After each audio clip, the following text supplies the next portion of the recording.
CM साहब से मेरे कितने भी अच्छे ताल्लुकात रहे हैं, जब तक ये इलाके की जनता नहीं चाहेगी तब तक सीएम भी कुछ नहीं कर सकता है। मैं ये चाहता हूँ कि अगर इलाके की जनता चाहती है, आज मेरे पास दर रोज कम से कम 100 लोग आते हैं अपने बिल के मसले को लेकर के, लाइट के मसले को लेकर के, कुछ टोरेंट के मसले को लेकर के दर रोज 100 लोग आते हैं। अगर मैं उनसे कहता हूं कि भाई अगर मैं हम लोग एहतजाज करने चाहते हैं, हम लोग ये भी चाहते हैं कि यहाँ पे किसी पार्टी का नाम ना लेते हुए किसी तमाम ऑल पार्टी जो कन्वेंशन है मिल करके एक प्लेटफॉर्म पे आकर के एक तरीके से अगर एहतजाज करें, एक तरीके से अगर मोर्चा निकाले, तो ये मुझे ऐसा लगता है कि मुमरा कौसा की कुछ हद तक के समस्याएं जो टोरेंट को लेकर के वो हल हो सकती हैं। किसी भी एक प्राइवेट कॉन्ट्रैक्टर को किसी बिल्डर के पास ले जाए, लीगल बिल्डर की बात कर रहा हूं मैं, इलीगलों की बात नहीं करता, ना मैं इलीगलों का भी सपोर्ट करता हूं, कि हमने आंख बंद करके विश्वास किया अपने बड़े नेताओं के ऊपर, और हमारे नेता के ने जिस तरीके से करप्शन किया मुमरा के अंदर, हमारे बड़े नेता ने जिस तरीके से मुमरा कौसा को बेचा है, वो सभी के सामने है।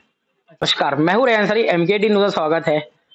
आपको बता दें हमारे साथ मौजूद है बात करने के लिए कांग्रेस के राजू अंसारी। उन्होंने जो है मुमरा के काफी मुद्दों को लेकर जो है आवाज उठाई है। ऐसे में उन्होंने एक लेटर जो है सीएम एकनाथ शिंदे को भी दिया है। हम जानेंगे क्या है पूरा मामला, क्या बताएंगे।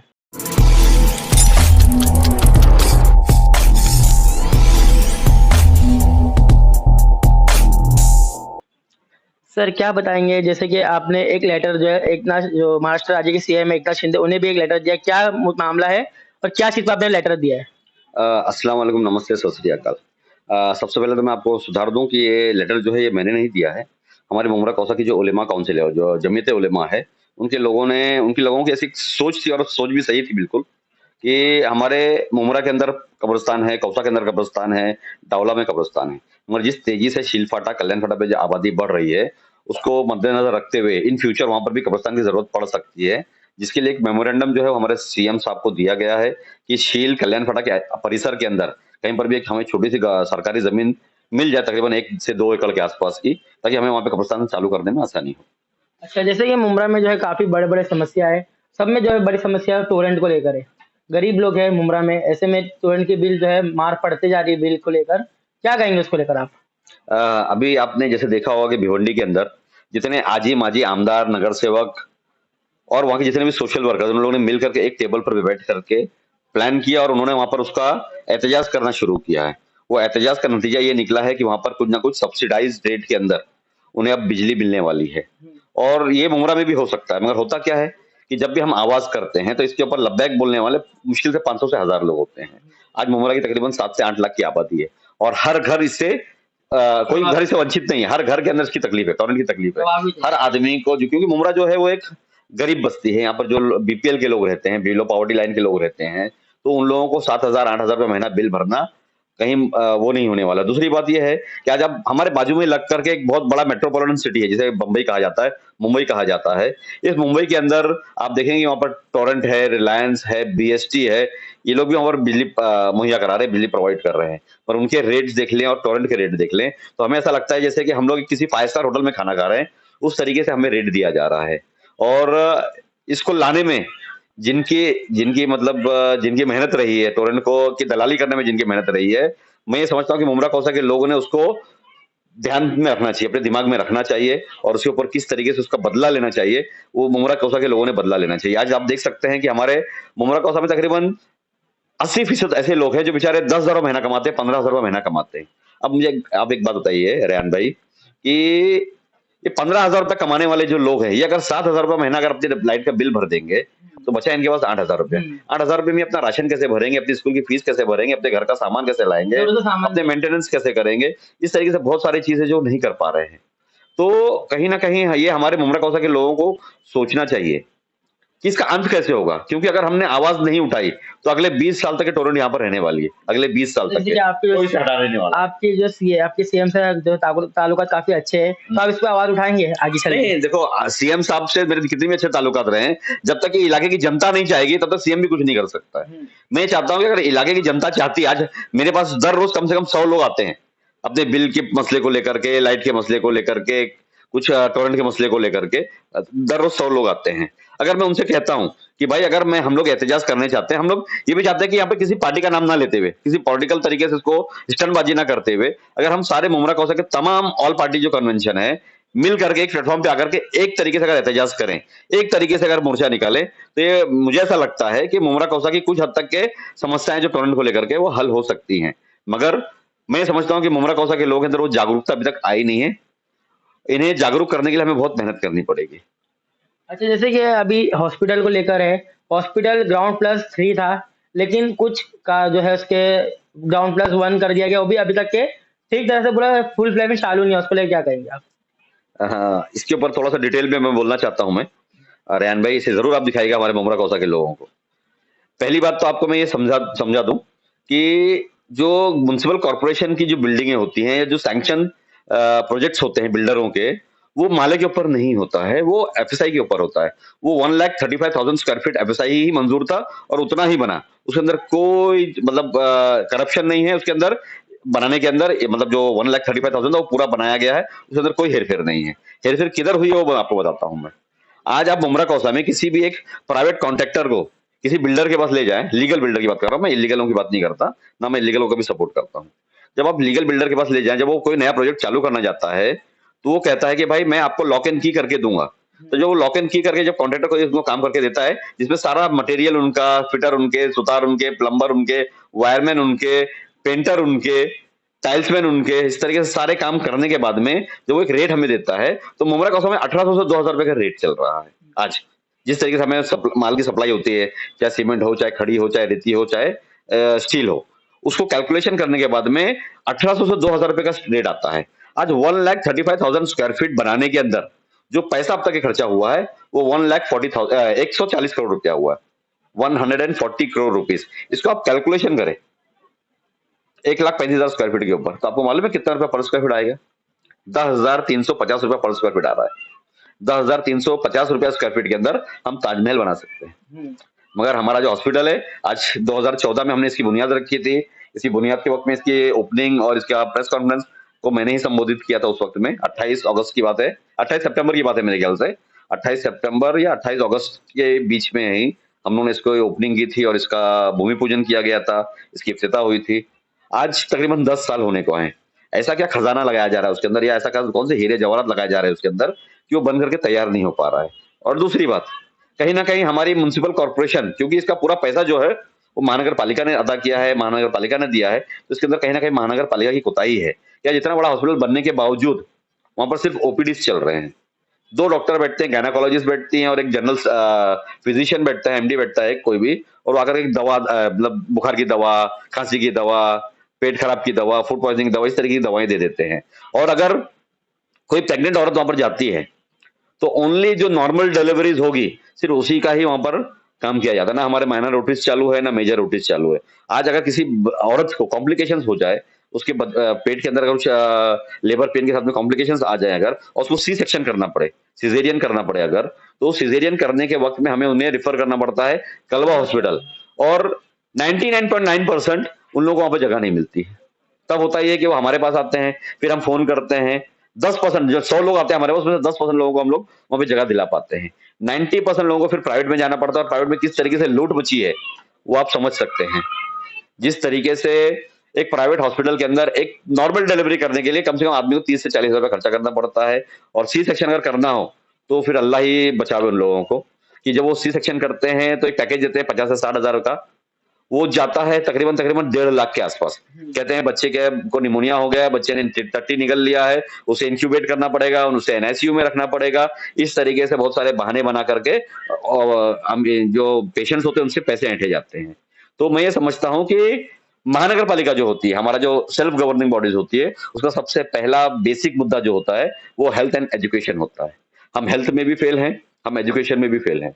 इसके लिए मैं ये समझता हूं कि जितना लोग दोष जो है हमारे इलाके के बड़े नेता को दे रहे हैं, उतना ही दोषी हम भी हैं इसके अंदर। हमारे जितने भी नगर सेवक हैं, हम सब मिलकर के दोषी हैं। क्योंकि हमने क्या किया है कि हमने एक भेड़ की तरह जिसने बीन बजाए उसके पीछे चल दिए। हमने ये नहीं देखा कि हमारे इलाके के लिए, हमारे माशरे के लिए क्या सही है और क्या गलत है। हमने उसके लिए किस तरीके से आवाज उठाना चाहिए, किस तरीके से लड़ना चाहिए, किस तरीके से प्रशासन को झुकाना चाहिए, ये हमने सीखा ही नहीं।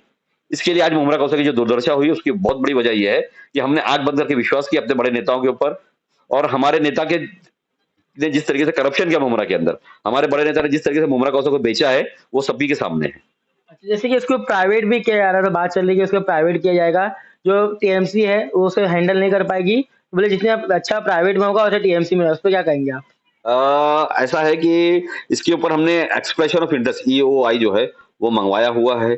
इससे पहले इसके ऊपर बात चल रही थी जब इनकी सरकार थी, एमवीए की सरकार थी, तो यहाँ के जो मंत्री हैं, उनका ऐसा कहना था कि हम किसी प्राइवेट हॉस्पिटल को दे करके इस हॉस्पिटल को चलाएँगे। तो हमने कहा था कि जब इस हॉस्पिटल को प्राइवेट को ही देना था, तो फिर हमने 140 करोड़ रुपया क्यों खर्चा करवाया महानगर पालिका का? जब प्राइवेट को देना था, प्राइवेट से बनवा देते उसको। तो हम उसके अपोज़ किए और अपोज़ करने का वो ये निकला हम इस तरीके से सफल हुए कि हमने उसको प्राइवेट होने से रोक दिया। इनकी सत्ता होने के बावजूद, ये मंत्री होने के बावजूद। आज हमारा मसला ये चल रहा है कि हम ये कोशिश कर रहे हैं कि हमारे सीएम साहब से हम लोग बात करें, खाली हकीम अजमल खान हॉस्पिटल की ही नहीं, छत्रपति शिवाजी महाराज जो हॉस्पिटल है, इन दोनों हॉस्पिटलों को किस तरीके से स्टेट गवर्नमेंट अडॉप्ट कर ले और अडॉप्ट करने के बाद में इसके अंदर जो भी जगहें रिक्त हैं, मतलब जैसे हमारे पास एएनएम, जीएनएम नर्सेस की कमी है, पीजीडी एमएलटीज लैब टेक्नीशियंस की कमी है, हमारे पास डायलिसिस के टेक्नीशियन की कमी है, हमारे पास डॉक्टर्स की कमी है, हमारे पास बीओएमएस, बीएमएस, बीएचएमएस बहुत सारे डॉक्टर्स हैं, पर उनको वहां पर हम लोग ओपीडीज में नहीं लगाने देते हैं।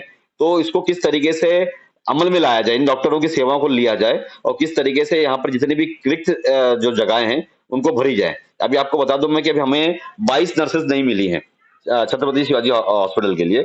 हम चाहेंगे उसी तरीके से हमारे हकीम अजमल खान हॉस्पिटल के लिए भी हमें नर्सेस मिल जाएं। हमें वहां पर बहुत सारे एमडी, एमएस और बीडीएस और बहुत सारे अलग अलग जो डॉक्टर्स होते हैं, नेफ्रोलॉजिस्ट होते हैं, न्यूरोलॉजिस्ट होते हैं, यूरोलॉजिस्ट होते हैं, कार्डियोलॉजिस्ट होते हैं, तो वहां पर हमें उनकी भी जरूरत है। हमें वहां पर उनको लाने की जरूरत है। हमारे पास एक डायलिसिस सेंटर जो चल रहा है वो प्राइवेट तरीके से पीपीपी तरीके पे चलाया जा रहा है। हम कोशिश करेंगे उसके अंदर भी हमारे स्टेट गवर्नमेंट से कुछ पैसा आ जाए ताकि हम लोग जो डायलिसिस सेंटर है वो 300 रुपये और 250 रुपये के अंदर हम लोग चलावें। तो इस तरीके से हमारी मांगनी है हमारे सीएम साहब से कि दोनों हॉस्पिटलों को वो गोद ले लें, अडॉप्ट कर लें और अडॉप्ट करने के बाद उसको सही तरीके से चलाया जाए। एक बात और बोलना चाहूंगा मैं, अभी आपने देखा कि बीच में कि बहुत सारा हल्ला हुआ था कि हमारे छत्रपति शिवाजी हॉस्पिटल के अंदर कुछ मौतें हो गई थी। एक ही दिन में तकरीबन 17 लोग मर गए थे। उसका कारण ये था कि हमारा जो सिविल हॉस्पिटल है, हर डिस्ट्रिक्ट का एक सिविल हॉस्पिटल होता है, हमारा जो पुराना सिविल हॉस्पिटल जो अंग्रेजों के जमाने का सिविल हॉस्पिटल था उसको तोड़ दिया गया, उसकी जगह पे 1000 बेड का नया हॉस्पिटल बनाया जा रहा है। तो उसकी वजह से हमने क्या किया था, उस हॉस्पिटल को मेक शिफ्ट करके हमने कहीं और जगह पर रखा था और वो पूरा हॉस्पिटल खाली पड़ा हुआ था। मगर क्योंकि हमारे बीच में कोऑर्डिनेशन गैप होने की वजह से छत्रपति शिवाजी हॉस्पिटल के जो पेशेंट्स थे उनको वहां पे रिफर ना करने की वजह से ये समस्या आई थी, उसको हमने सॉर्ट आउट कर दिया, सॉल्व कर दिया है, जिसकी वजह से ये हुआ है कि अब दोनों के बीच में कोऑर्डिनेशन अच्छा हो गया है। अब हमने जो सिविल हॉस्पिटल, जो मेकशिफ्ट सिविल हॉस्पिटल है, वहां पर भी हमने बेड्स को मुहैया कराया है, आईसीयू, एनआईसीयूज है, पीआईसीयूज है, हमने वहां पर भी मुहैया कराया है। उसी के साथ में हमारा जो आपने देखा होगा कि हमारे इसके बीच में कोरोना के बीच में हमने एक ग्लोबल हॉस्पिटल चालू किया था जो तकरीबन 600 बेड का हॉस्पिटल है, उसको भी हमने अमल में ले लिया है। उसके अंदर भी हमने बहुत सारे बेड्स बढ़ा करके पेशेंट्स को वहां पर हम लोग ट्रीट करने की कोशिश कर रहे हैं। उसी के साथ में गंगूबाई जो हॉस्पिटल जो हमारे सीएम साहब की वालदा के नाम से है, उस गंगूबाई हॉस्पिटल के अंदर भी हमने बहुत सारे थाना के शहर के जो गरीब पेशेंट्स है उनको वहां पर हम लोग क्रिटिकल केयर के अंदर लेकर के उनको एडमिट करके उनका इलाज करने की कोशिश कर रहे हैं। अच्छा, आप राजू भाई आपसे आखिरी सवाल पूछूंगा कि जैसे कि इलेक्शन आता है, काफी मैनिफेस्टो भी निकल के आता है सामने, लेकिन इतना इतना वादा किया जाता है लेकिन एक भी उम्र को चीजें नहीं मिलती, जैसे कि स्लाटर हाउस है, हज हाउस है, ऐसे लाइब्रेरी है, काफी सारी चीजें जो अभी तक के खाली बनी रही है और फिर इलेक्शन आने वाला, क्या कहेंगे उसको लेकर आप? सबसे पहले तो मैं बता दूं आपको कि हमारे बीच में एक उड़ान नाम की किताब छपाई गई थी, शायद आपने सुना होगा। मैनिफेस्टो। वो मैनिफेस्टो था हमारे इलाके के आमदार जितेंद्र अवार्ड साहब का। मैं ये समझता हूँ कि देखो, जैसा डिमांड होगा वैसी सप्लाई होगी। हमारे मुमरा कौसा के लोगों को ये अच्छा लगता है कि हमारे जो साहब हैं वो हमारी शादी में आ जाए, हमारे बर्थडे पार्टी में आ जाए, हमारी खतना पे आ जाए, हमारी मंगनी पर आ जाए, हमारे केक शॉप की ओपनिंग पर आ जाए, तो हम उनसे खुश हो जाएंगे। कभी कोई उनसे सवाल नहीं करता है, कभी कोई अपने नगर सेवक से सवाल नहीं करता है। तो कहीं ना कहीं हमें, हमारी जो जनता है उसे, उसके अंदर एक पॉलिटिकल मेजोरिटी आने की जरूरत है, सियासी शऊर आने की जरूरत है। जब तक के हम उनसे सवाल करना नहीं सीखेंगे, जब तक के वो बेधड़क होकर के हमारे शहर को लूटेंगे। हमें कहीं ना कहीं उनसे ये सवाल करना पड़ेगा कि आप 15 साल से यहाँ के विधायक हैं, 15 साल में आपने स्टेट गवर्नमेंट से यहाँ पर क्या पैसा लाया? आज हॉस्पिटल बना म्युनिसिपल कॉर्पोरेशन के इससे, आज स्टेडियम बना म्युनिसिपल कॉर्पोरेशन के पैसे से, आज एसटीपी बना म्युनिसिपल कॉर्पोरेशन के पैसे से, आज हमारा एमएमएलए का रोड बना म्युनिसिपल कॉर्पोरेशन के पैसे से, सारे डीपी रोड बने म्युनिसिपल कॉर्पोरेशन के पैसे से, यूडब्ल्यूडी के रोड हुए म्युनिसिपल कॉर्पोरेशन के पैसे से, यहाँ तक कि बाईपास के ऊपर जो लाइट्स लगाई गई वो भी लगाया गया, जबकि वो प्रॉपर्टी हमारी नहीं है, वो महानगर पालिका की प्रॉपर्टी ना होते हुए वो एमएसआरडीसी की प्रॉपर्टी है। उसके बावजूद उसके ऊपर जो लाइट लगाई गई महानगर पालिका के पैसे से। तो आपने किया क्या यहाँ पे? आपने सिर्फ और सिर्फ महानगर पालिका के पैसे के ऊपर नाक बंद करके बैठ करके हमारे जो नगर सेवक है उनके करियर को खाया है और मुमरा कौसा को की वाट लगाई है। मुमरा कौसा को मतलब कंप्लीटली बर्बाद करने की आपने कोशिश की है। आज यहाँ पर आप देख सकते हैं कि यहाँ पर कोई जॉब अपॉर्चुनिटीज क्रिएट नहीं की गई। आज अगर स्लॉटर हाउस होता तो मैं ये समझता हूँ कि मुमरा कौसा के 10,000 घर उस स्लॉटर हाउस से चल सकते थे। कोई वहां पर गोश्त बेचता, कोई हड्डी बेचता, कोई गाड़ी चलाता, कोई बकरे लाता, कोई भैंस लाता, कुछ ना कुछ वहां पर चलता रहता था हमेशा से, मगर नहीं हो सका। कोई चारा बेचता वहां पर, कोई पत्ते बेचता वहां पे, कोई अनाज बेचता वहां पे, वो नहीं हो पाया। कोई वहां पर गाड़ी चलाता, नहीं हो पाया।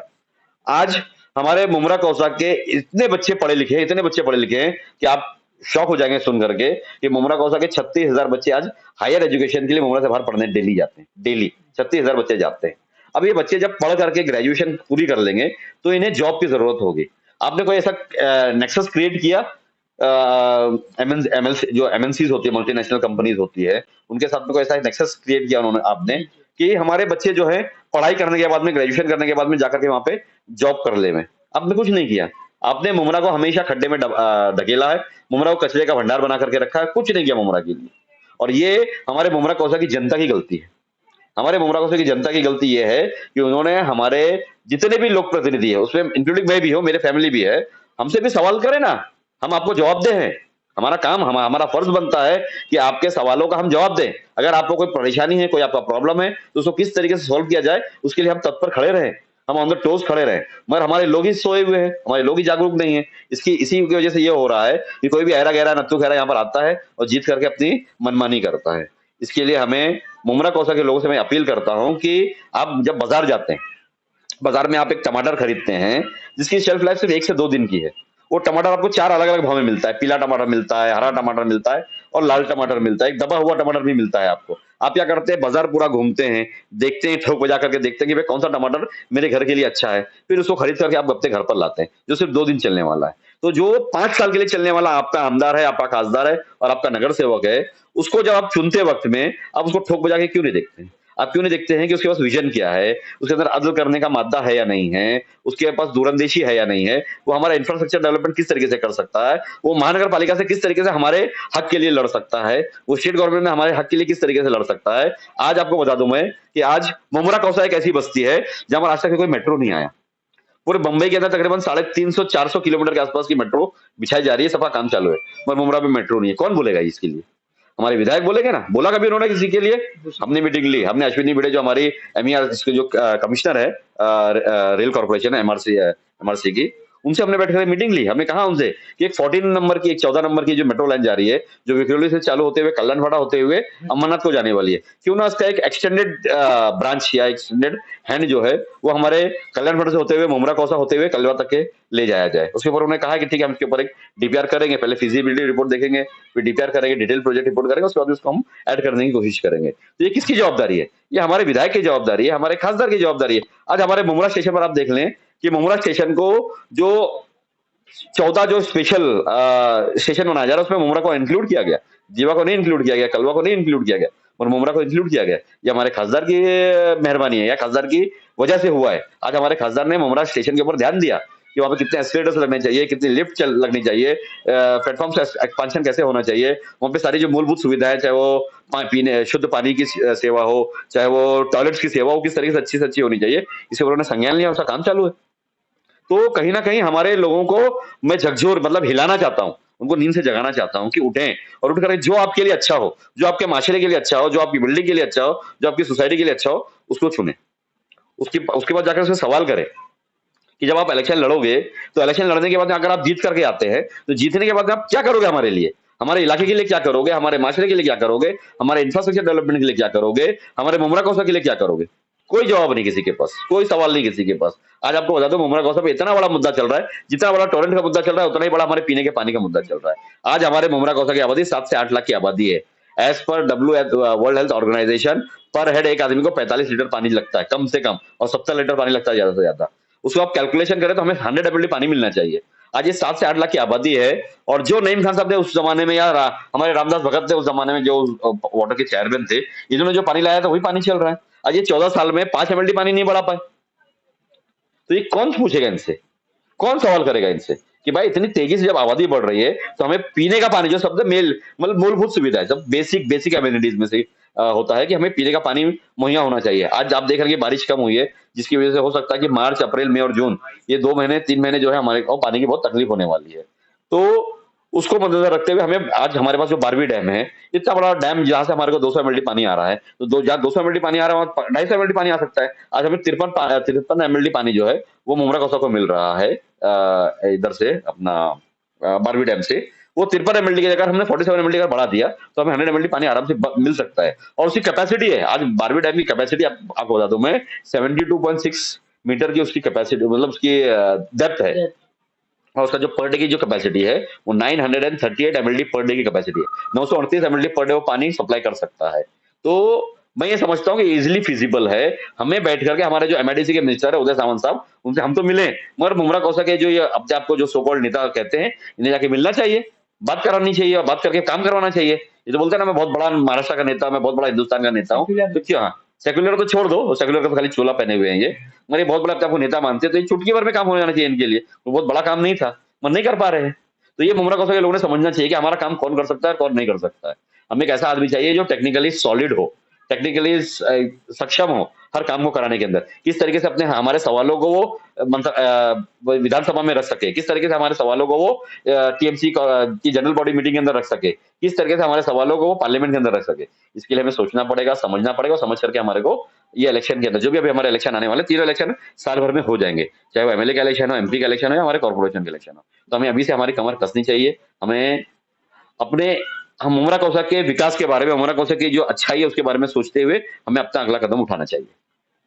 तो जैसे ही आपने देखा, हमने जो है बात कर राजू अंसारी सर से, उनका कहना है कि जो है इसमें ध्यान देना चाहिए इस मामले को लेकर, और हर साल जो है, जो हर बार इलेक्शन आता है ऐसे में नए नए मैनिफेस्टो बनते हैं, लेकिन कुछ भी जो है जनता को नहीं मिलता है। ठीक है, या कुछ जानकारी जो राजू अंसारी दी हमें। देखते रहिए एमकेडी न्यूज़, कैमरामैन नफीस का अंसारी, मुमरा। कितने मिनट हुआ?